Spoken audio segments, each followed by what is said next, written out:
चाचा। आईएएस बना दी बाबू सोनू के ये नीतीश चाचा।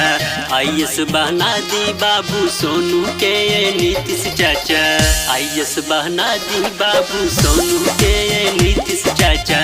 आईएएस बना दी बाबू सोनू के ये नीतीश चाचा।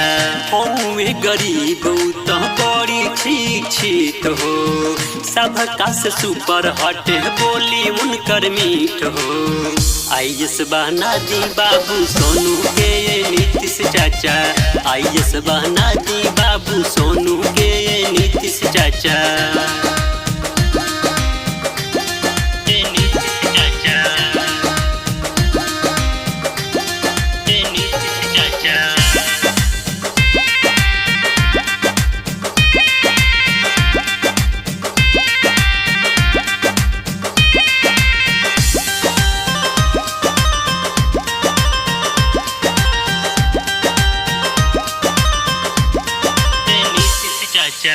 करीले गुहार मुख्यमंत्री जी हम रउआ से, बहुते कड़ाई करी स्कूल सरकारी पे।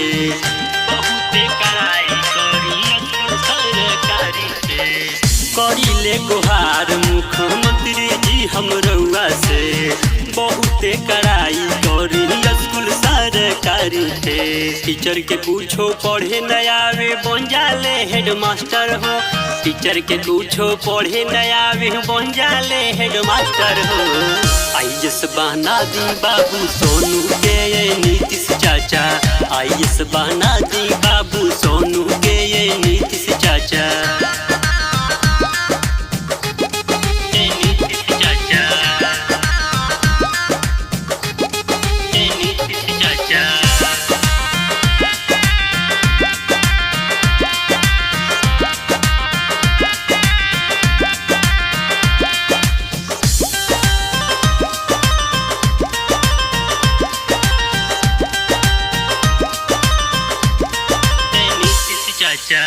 अवधेश विशाल सब जनता के पुकार बा। आईएएस बना दिए है बच्चा के गुहार बा। आईएएस बना दिए है बच्चा के गुहार बा। गोलू शिवांश सब जनता के पुकार बा। आईएएस बना दिए है बच्चा के गुहार बा। सुनिए नीतीश चाचा तो निये पे करी विचार हो। सुनिए नीतीश चाचा तो निये पे करी विचार हो। आईएएस बना दी बाबू सोनू के ये नीतीश चाचा। आईएएस बना दी बाबू सोनू के ये नीतीश चाचा।